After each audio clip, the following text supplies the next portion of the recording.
بسم اللہ الرحمن الرحیم۔ السلام علیکم۔ کامیاب لوگوں کی کہانیاں۔ مریم خان پاکستان کی پہلی ڈاؤن سنڈروم بچی جس نے بین الاقوامی سطح پر پاکستان کا نام روشن کیا۔ معذوری کے شعبے سے منسلک لوگ جانتے ہیں ڈاؤن سنڈروم یا منگول بچوں کا مستقبل سب سے زیادہ غیر محفوظ سمجھا جاتا ہے۔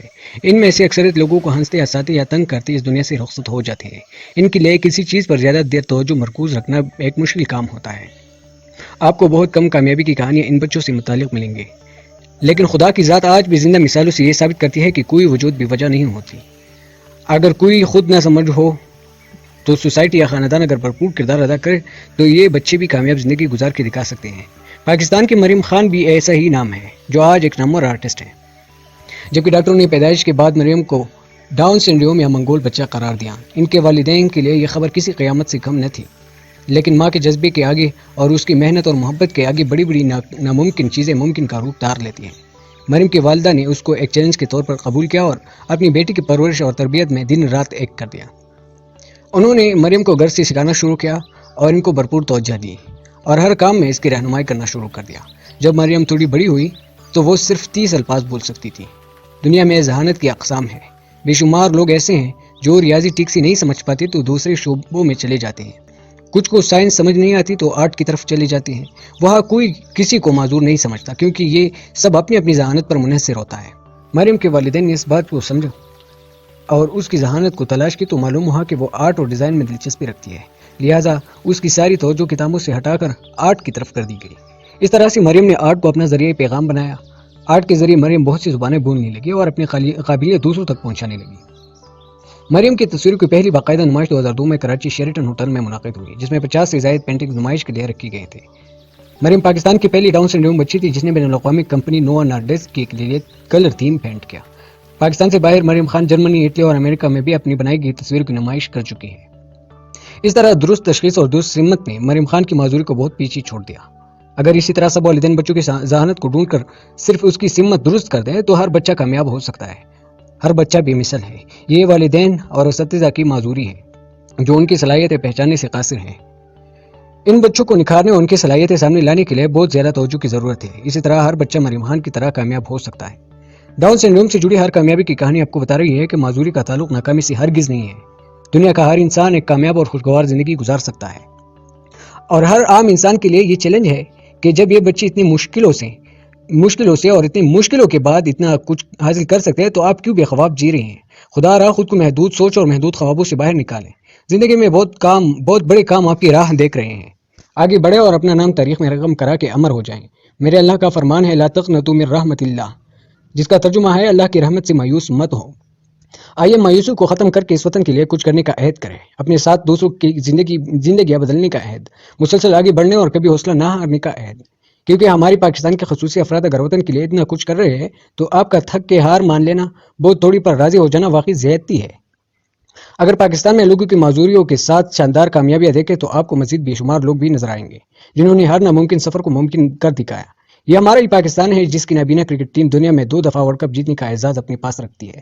یہ ہمارا ہی پاکستان ہے جہاں شاکر شجاع آبادی جیسا عظیم شاعر رہتا ہے جو پچھلے کئی سالوں سے بولنے اور چلنے پھرنے سے معذور ہونے کے باوجود اتنی خوبصورت شاعری کرتا ہے کہ ہر شعر کے ساتھ لوگ دیوانے ہو جاتے ہیں۔ شعر اور شاعری کے 24 برسوں کے دوران انہوں نے ہزاروں دوہے قطعے، گیت اور غزلیں لکھے ہیں جو بھی شمار کتابوں کی شکل میں شائع ہو چکے ہیں۔ 2007 میں انہیں پرائڈ آف پرفارمنس کے اعزاز سے نوازا گیا۔ وہ مسلسل اپنی بیماری اور غربت سے لڑ رہا ہے لیکن اپنی شاعری کو جاری رکھے ہوئے ہیں۔ بے شک شاکر جیسے عظیم شاعر صدیوں بعد پیدا ہوتے ہیں۔ یہ ہمارا ہی پاکستان ہے جہاں تاب عرفانی جیسا نابینا شاعر اور ادیب پیدا ہوا۔ معذوری کو مجبوری بنانے کے بجائے اپنے شعور اور آواز کا جادو جگایا۔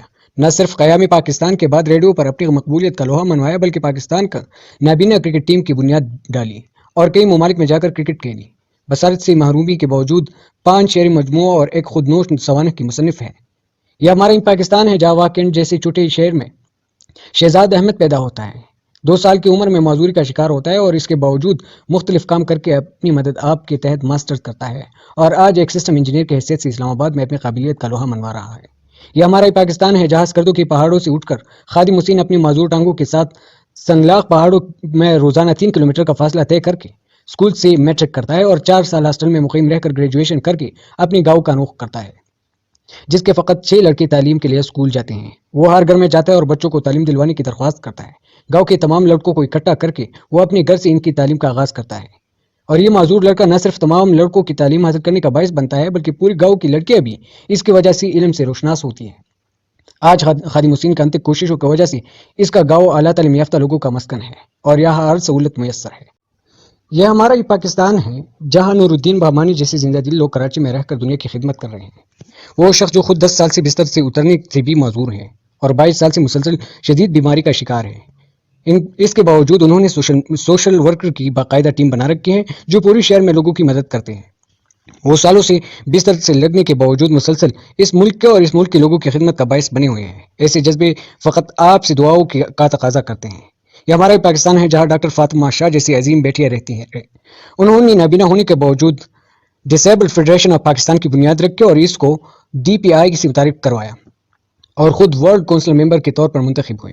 انہوں نے ورلڈ بلائنڈ یونین کی بنیاد رکھنے میں بھی اہم کردار ادا کیا اور فیڈرل کونسل نیشنل پارلیمنٹ کی ذریعہ حکومت پاکستان نے ان کو بہترین سماجی کام سر انجام دینے کے اعتراف میں تمغہ امتیاز سے نوازا۔ وہ 12 اکتوبر 2002 کو اس دارالفانی سے کوچ گئی۔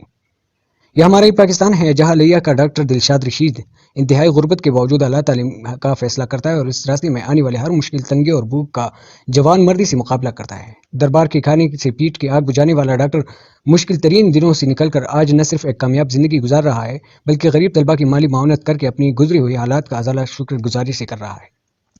آج وہ لاہور کی معروف یونیورسٹی میں اسسٹنٹ پروفیسر ہیں۔ بے شک ہر مشکل کے بعد آسانی ہے۔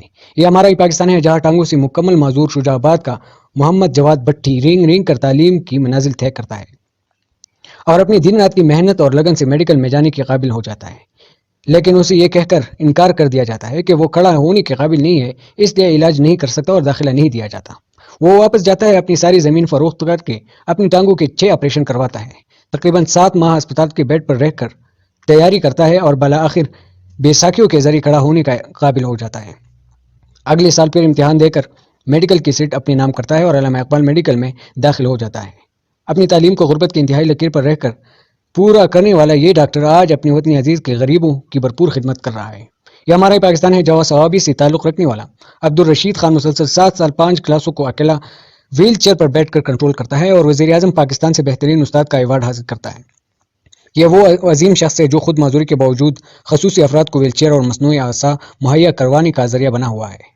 یہ ہمارا ہی پاکستان ہے جہاں کامنکی کی رضیہ شدید معذوری کے باوجود اپنی پوری گھر کی کفالت کا ذریعہ بنی ہوئی ہے۔ ان کی معذوری نے اسے بستر تک محدود رکھا، اس کے باوجود وہ سلائی کر کے نہ صرف اپنا بوجھ اٹھائے ہوئے ہیں بلکہ اپنے خاندان کا بھی سہارا ہے۔ یہ ہمارا ہی پاکستان ہے جہاں نواب شاہ کے عابد لاشاری دونوں ہاتھوں سے معذور ہونے کے باوجود ایک بہترین استاد کے طور پر خدمات سر انجام دے رہے ہیں اور سوشل ورک کے باعث پورے پاکستان میں جانے جاتے ہیں۔ وہ بیرون ممالک میں پاکستان کی نمائندگی سر انجام دے چکے ہیں۔ یہ ہمارا ہی پاکستان ہے جہاں آزاد کشمیر کی نسرین عزیز اپنے گاؤں کی پہلی گریجویٹ لڑکی ہے جو ویل چیئر پر بیٹھ کر نہ صرف بچوں کو تعلیم دے رہی ہے بلکہ گزشتہ کئی سالوں سے خصوصی افراد کے حقوق کی جنگ بھی لڑ رہی ہے۔ یہ ہمارا ہی پاکستان ہے جہاں افتخار احمد صوابی کے ایک دور دراز گاؤں میں انتہائی غریب گھر میں پیدا ہوتا ہے۔ اس کی معذوری کی وجہ سے پیدائش پر پورا گاؤں اسے دیکھنے آتا ہے۔ وہ لڑکا جسے سارا گاؤں آدھا لڑکا یا عجوبہ سمجھا جاتا تھا لوگوں کے کندھوں پر بیٹھ کر سیکنڈری اسکول پاس کرتا ہے، اسکاؤٹس میں شامل ہو کر گورنر سرحد سے قائد اعظم بیج لگواتا ہے، اپنی تعلیم کا خواب پورا کرنے کے لیے روزانہ 20 کلومیٹر دور کالج جاتا ہے، PTC پاس کرتا ہے۔ اور یہ لڑکا جسے گاؤں، اسکول، کالج، یونیورسٹی کے لڑکوں کے عجوبہ اور آدھا لڑکا کہہ کر مذاق کرتے تھے، نہ صرف استاد بنتا ہے بلکہ اپنی کارکردگی کی بنا پر سال کا بہترین ٹیچر قرار پاتا ہے اور اپنی انتھک محنت کے بلبوتے پر تمغہ امتیاز حاصل کرتا ہے۔ آج یہ استاد اپنے پورے خاندان کی کفالت کا ذریعہ ہے۔ یہ ہمارا ہی پاکستان ہے جہاں گجرات کے رشید سجانی معذوری کے ساتھ رہتے ہیں۔ یہ عظیم انسان گزشتہ 22 سال سے ڈیسنٹ ہوم کے نام سے ایک اسکول چلا رہے ہیں جس میں یہ 10 روپے فیس لیتے ہیں اور بچوں کو تعلیم کے زیور سے آراستہ کرتے ہیں، اور اسکول کے اخراجات پوری کرنے کے لیے یہ کئی سال تک شام کے وقت کام کرتے ہیں۔ گزشتہ 10 سالوں سے یہ گورنمنٹ میں سینئر استاد ہیں اور ان کی بیگم وہ اسکول سنبھال رہی ہیں۔ یہ ہمارا ہی پاکستان ہے جہاں واہ کینٹ کی آسما ناہید معذوری کے باوجود نہ صرف اچھی پینٹر ہے بلکہ ڈبل ماسٹرز کر کے آج کامیابی سے اپنا اسکول چلا رہی ہے اور بچوں کے ذہنوں کو علم کی روشنی سے منور کر رہی ہے۔ یہ ہمارا ہی پاکستان ہے جہاں ہری پور کا ثاقب علی بغیر بازوں کے اپنے پاؤں سے لکھ کر گریجویشن تک تعلیم حاصل کر کے انفارمیشن ٹیکنالوجی کا ڈپلوما بھی حاصل کرتا ہے اور پاؤ کی مدد سے نارمل افراد کی طرح کمپیوٹر کا استعمال کرتا ہے۔ آج بھی محنت پر ایمان رکھتے ہوئے کامیابی کے راستے پر گامزن ہے۔ یہ ہمارا پاکستان ہے جہاں لاہور کا شفیق الرحمان خود پولیو کا شکار ہونے کے باوجود ایک تنظیم بناتا ہے۔ پورے پاکستان میں خصوصی افراد کی نمائندگی کے علاوہ دنیا کے مختلف ممالک میں جا کر خصوصی افراد کی رہنمائی اور ٹریننگ کا کام سر انجام دیتا ہے۔ یہ ہمارا ہی پاکستان ہے جہاں ایاز خان، راحیل شیرین، ضیاء نور جیسے عظیم لوگ اپنی معذوری کو بول کر پچھلے 10 سال سے مسلسل خصوصی افراد کی نمائندگی کر رہے ہیں، ان کے لیے آسانیاں پیدا کر رہے ہیں اور ان کے حقوق کی جنگ لڑ رہے ہیں۔ یہ سب وہ لوگ ہیں جنہوں نے اپنے مقصد کو پہچانا، اپنی کسی خامی کو رونا رونے کے بجائے اپنی خوبیوں کو نکارا، اپنی شکر کو قائم رکھا اور اپنی زندگی کے مقصد کو رائیگاں نہیں جانے دیا۔ بے شک اللہ کریم کا فرمان ہے جس کا ترجمہ ہے، سو کیا تم نے یہ خیال کیا تھا کہ ہم نے تمہیں بے مقصد پیدا کیا؟ بے شک خدا کی ذات نے ہر انسان کو کوئی مقصد دیکھ کر ہی بھیجا ہے۔ یہ الگ بات ہے کہ انسان اپنی کم علمی اور مایوسی کو خود پر سوار کر کے پوری زندگی گلے شکووں میں گزار دیتا ہے۔ بات سمجھنے کی ہے، اس ذات نے تو سب کو مکمل بنایا ہے۔ یہ ہماری معذوری ہے کہ ہم اپنے یا کسی بھی کے خوبیوں کو دیکھنے کے بجائے خامیاں دیکھنے میں زندگی گزار دیتے ہیں۔ یاد رکھیں، زندگی میں کسی بھی معذوری کا مطلب ہرگز یہ نہیں ہے کہ آپ محروم ہیں اور ساری زندگی محروم رہیں گے۔ کسی بھی انسان میں جسمانی کمی کچھ مسائل میں اضافہ ضرور کرتی ہے، لیکن اس کا مطلب ہرگز یہ نہیں کہ آپ کو زندگی میں کچھ بڑا کرنے اور آگے بڑھنے سے روک سکتی ہے۔ جیسا کہ قرآن پاک میں بڑا واضح پیغام ہے جس کا ترجمہ ہے، ہو سکتا ہے کہ تم ناپسند کرو ایسی چیز حالانکہ وہ بہتر ہو تمہارے لیے، اور ہو سکتا ہے کہ تم پسند کرو ایک چیز حالانکہ وہ بری ہو تمہارے لیے، اور اللہ جانتا ہے اور تم نہیں جانتے۔ دنیا میں اگر کسی حقیقی معذوری کا وجود ہے تو وہ ایک ہی ہے جو انسان کو ترقی کرنے، آگے بڑھنے، کچھ بھی بڑا کر دکھانے سے روک سکتی ہے۔ وہ معذوری انسان کی کاہلی اور سستی ہے جس کا شکار دنیا کے اربوں لوگ ہیں، اور وہ کلہوں کی بیل والی زندگی جی رہی ہے۔ جو ساری زندگی ایک ہی جگہ گھوم کر زندگی گزار دیتا ہے اور اپنا پیٹ بھر کر یہ محسوس کرتا ہے کہ وہ بہت کامیاب زندگی گزار رہا ہے۔ سست اور قائل ہونا ایسی معذوری ہے جن میں انسان کو اگر سب کچھ میسر بھی ہو تو وہ اسے استعمال کرنے سے قاصر رہتا ہے۔ آپ ذرا تصور کیجئے ایسے انسان کا جس کا تمام جسم سلامت ہے، جس کی آنکھیں، کان، ناک، چونی کی حس اور دماغ اپنی بہترین حالت میں ہے، لیکن وہ انسان ان سے بھرپور کام لینا نہیں جانتا۔ وہ اس کی کائلی ہی ہے جو ان سے بھرپور کام لینے نہیں دے رہی۔ یقین مانے، حقیقی معذوری اسی چیز کا نام ہے۔ یہ بات واضح ہے کہ جو بھی انسان ایک بے مقصد زندگی گزار رہا ہے، وہ خود کو معذور سمجھے یا نہ سمجھے، دنیا کے لیے وہ معذور ہی ہے۔ آپ سائنس کی دنیا میں افق پر چمکتے ستارے البرٹ آئنسٹائن اور آئزیک نیوٹن کی قانون دیکھیں، یا کہ پھر تھامس ایڈیسن کی وہ تحقیق و ایجادات جنہوں نے دنیا کو ترقی اور ٹیکنالوجی کا اعلیٰ شاہکار بنا ڈالا ہے۔ اپنی ذہنی صلاحیتوں سے اپنے بچپن کی معذوری کے لیبل کو اتھار پھینکنے میں کامیاب رہے۔ آپ دنیا کی تاریخ اٹھا کر دیکھ لیں، آپ کو بے شمار ادھوری جسم ملیں گے جن کو لوگوں نے معذور کہا، لیکن حقیقت میں وہ یقینی معذوری کا شکار نہیں تھے۔ وہ سستی، کاہلی اور آرام پسندی سے بہت دور تھے۔ یہ سب بشمول John Milton, George Washington, Graham Bell, Robin William, Leo Down, Robert Bryan, Lord Nelson اور ان جیسے بے شمار نام ثابت کر چکے ہیں کہ وہ معذور کہلانے کے باوجود معذور بن کر نہیں رہے۔ انہوں نے اپنی محنت اور زندگی کے حقیقی مقصد کو پورا کر کے یہ ثابت کیا کہ وہ اکیلے کروڑوں لوگوں کے مکمل وجود رکھنے والوں سے کہیں زیادہ مکمل تھے۔ آپ تاریخ اٹھا کر دیکھ لیں، انہیں معذور اور نامکمل کہلائے جانے والے لوگوں نے صحت مند اور مکمل انسانوں کے لیے اتنا کچھ کر لیا کہ وہ الفاظ میں بیان کرنا بھی ممکن نہیں ہے۔ ہر کہانی ثابت کرتی ہے کہ فقط خواب ہی منزلوں پر پہنچنے کے لیے کافی نہیں ہوتے۔ اکثر لوگ عمر بھر سو کر فقط خواب ہی دیکھنا چاہتے ہیں۔ خواب جاگتی آنکھوں کی درکار ہے۔ آپ کا مقصد جتنا عظیم ہے، آپ کا اتنا ہی حوصلہ مند ہونا ضروری ہے۔ آپ کو بڑی بڑی منزلوں کے لیے بڑی واضح چیزوں کی ضرورت ہوتی ہے، اور ان میں سب سے اہم واضح مقصد واضح سمت اور مستقل مزاجی ہے۔ مقصد کا تعین آپ نے فقط ایک دفعہ کرنا ہے، لیکن مستقل مزاجی ہمیشہ کے لیے آپ کی ہم سفر ہے۔ اس کو قائم رکھنے کے لیے آپ کی مثبت سوچ، بلند ہمتی درکار ہے۔ ان خوبیوں کے ساتھ آپ جتنے اچھے ٹائم مینیجر ہوں گے، آپ کی رفتار منزل کی جانب اور منزل کی آپ کی جانب اتنی ہی تیز ہوگی۔ یہ جو آپ بہت سے کام کل کے لیے چھوڑ دیتے ہیں، یہ آپ کی خود سے دشمنی ہے۔ یہی سستی اور کاہلی آپ کی حقیقی معذوری ہے۔ یقین مانیں، آپ کی تعلیم عمل کے بغیر بوجھ ہے۔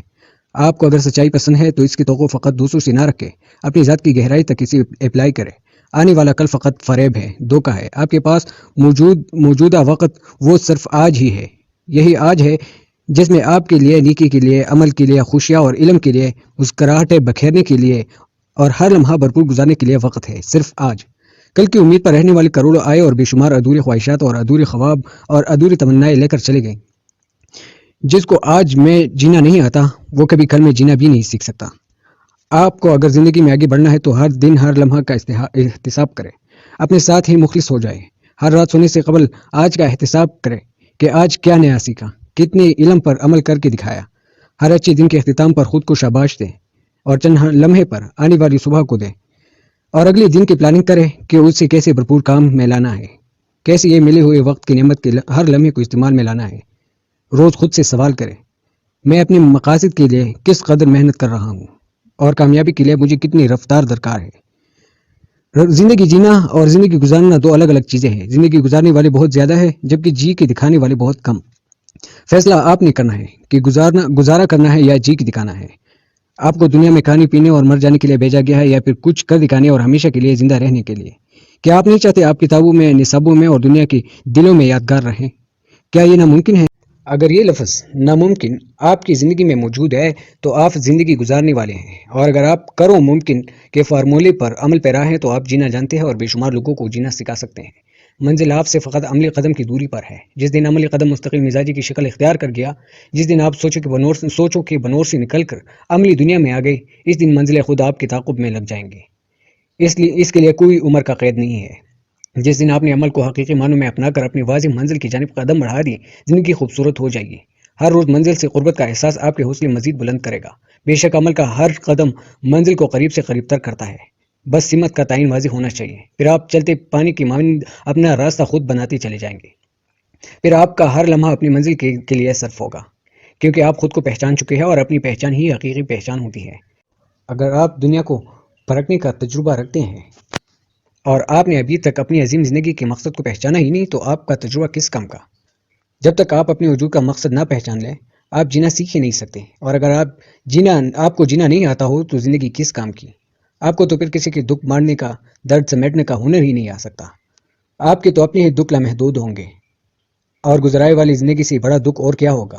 بلا شبہ بے عملی رکے ہوئے پانی کی طرح انسان کو بھی باسی کر دیتی ہے۔ وہ سستی، کاہلی اور بوجھ زدہ زندگی کی ایک مثال ہے۔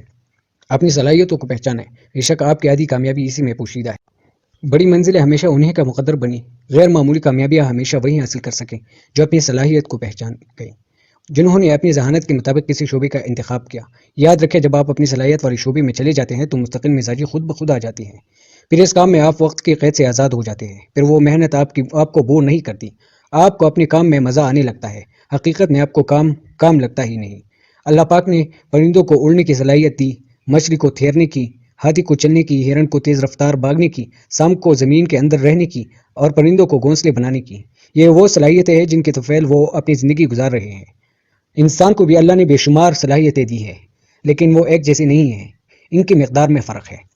کسی کو لیڈرشپ کی صلاحیت دی تو اس کے لیے امدادی صلاحیتیں جیسے خود اعتمادی، بول چال کا ہنر اور بہادری جیسے نعمتوں سے بھی نوازا۔ اب انسان اگر اپنی یہ صلاحیت پہچان لے تو بہت آگے تک جا سکتا ہے، لیکن اگر وہی انسان جس میں اللہ نے بلند صلاحیت لیڈرشپ کی رکھی ہے اور وہ اپنا وقت معمولی نوکری کر کے گزار رہا ہے تو وہ زندگی بھر مطمئن نہیں ہو سکے گا۔ یہ ایسی ہی ہے کہ ہاتھی کو تیراکی پر، چڑیا کو چلنے پر اور مچھلی کو چہچہانے پر لگا دیا جائے، ان سے نتائج کی توقع کی جائے۔ اکثر لوگوں کے لیے سب سے مشکل مرحلہ اپنی ذہانت کو پہچاننا ہی ہوتا ہے، تو اس کے لیے آپ چند چیزیں مد نظر رکھ سکتے ہیں۔ آپ میں جو صلاحیت ٹاپ پر ہوں گے، اس شعبہ کے لوگ آپ کو بہت اٹریکٹ کریں گے۔ آپ جب بھی اپنی صلاحیتوں کے معیار کا کام کریں گے تو آپ کو اپنی کام میں مزہ آئے گا۔ آپ کو اپنی ذہانت کے مطابق کام کرنے میں وقت کا احساس نہیں ہوگا۔ آپ ایسے کام میں بوریت کا شکار نہیں ہوں گے۔ آپ کو اپنی ذہانت والی کام میں تھوڑی محنت کے باوجود بہترین نتائج ملیں گے۔